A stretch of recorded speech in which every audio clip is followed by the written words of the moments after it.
There's a glaring hole in the Kiely Rodni case, a huge piece of the puzzle that's simply missing. It's not there. If we had this piece, we could definitively solve the foul play theory. But the fact that it's missing, I think, also tells us something. Hello and welcome to True Crime Rocket Science, the most authentic voice in true crime. Think about it. Think about how much we know in this case. 1 month after Kiely disappeared, we know so much. We know about the vehicle. We've seen it inside and outside. We've seen it underwater and being towed out. We've seen into the vehicle, zoomed in and seen it up close. We know it was upside down and which way it was oriented and exactly how far it was from shore and how deep under the water. We know the route the vehicle took from the sanctuary. We've seen that route in daylight and at night. We know more about Kiely herself and the culture surrounding her. We know who her best friend was. We know about Sammy, the girl she hung out with at the party. We've seen her home, the inside and the outside. We know her lifestyle at home, that she was homeschooled, her family, her mother, her grandfather, her father and stepdad. We know she was musical and smart, precocious and tough. We know about her ex-boyfriend. We've seen her ex-boyfriend Jagger messing around with her on a pier and her standing up to him.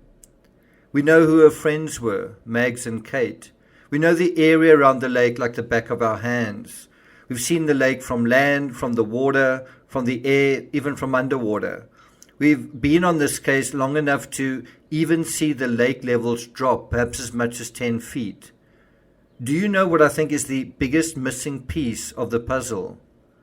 Before we get to that, if you haven't subscribed to the channel, please do. Like, share, leave a comment. I'm also going to be addressing some comments that AWP, one of the divers from AWP, made in a recent live that I think changes everything. So look out for that.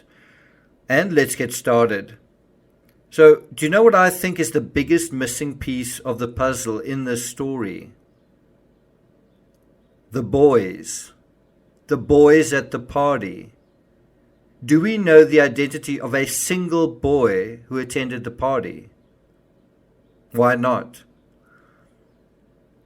In a foul play scenario, you'd imagine the obvious situation was that Kiely got into trouble with some boy, that a boy got her drunk and took advantage of her, took things too far, and Kiely died, and then he covered it up. But against a buzzing backdrop of hundreds of seniors, someone had to have seen something. If that scenario played out, someone had to have seen something. And that is why you would ask, who was Kiely hanging out with? Yes, you would ask that question, but who was she hanging out with more towards the end of the evening? Who was in her orbit towards the end of the evening? Who went with her to the vehicle? Who sat with her in it? In a foul play scenario, are we really supposed to believe if someone committed a criminal act against Kiely, leading to her death, that 299 people are covering up for that person? Assuming the ratio of guys to girls was 50-50, are we really supposed to believe 149 guys covered for some other guy, perhaps a random older guy they didn't even know, and 149 girls did the same? The fact that not only is a guy suspect, that's a capital G, capital S, guy suspect missing from the Rodni case, and here I mean a guy who attended the party, but no one else has pointed out a guy suspect. I mean a guy suspect that was at the party that has been identified to law enforcement or even via social media. This is not only a big piece missing from the puzzle, it's a big piece that in itself kind of solves the mystery. Because think about it, in an accident scenario, there would be no guy. There would be no suspect. And there isn't. Now I can hear what you're saying, what about Jagger and what about what AWP said? Well, we'll get to AWP in a separate episode, but Jagger does have an alibi. Jagger wasn't even at the party. We know that he told the media at 10:30, Kiely responded to what I was saying, and she just said, "Oh, I'm sorry that you're going through that." And he said, "That was the last time I heard from her." I've seen some channels targeting Jagger quite mercilessly, but the text between Kiely and Jagger at 10:30, that's late in the night. That's when the party was already happening. That means law enforcement knew where she was and knew where he was. And they were separated by many, many miles. He was in Reno, as far as I know. And if you accept the sentiments in the text, then she didn't intend seeing him that night, and he didn't intend seeing her. His last words to her were, "Be safe." And yet Jagger's been a lightning rod for all sorts of unfair accusation.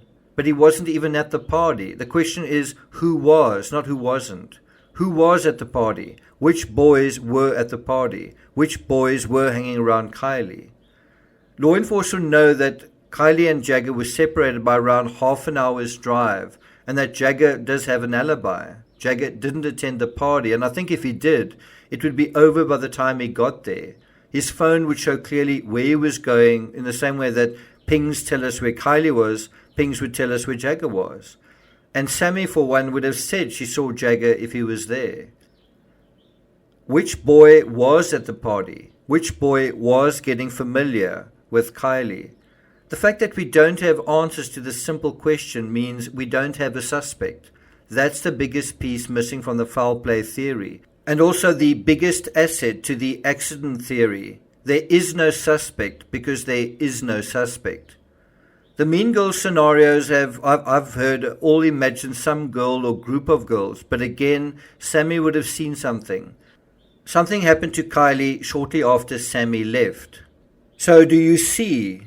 We know about so much: the vehicle, the route, Kiely herself, her friends, the area, the lake, her family, her home. We don't know anything about the boys at that party. We don't know anything about them because they had nothing to do with what happened to Kiely. If Kiely was intoxicated, was it someone else's fault?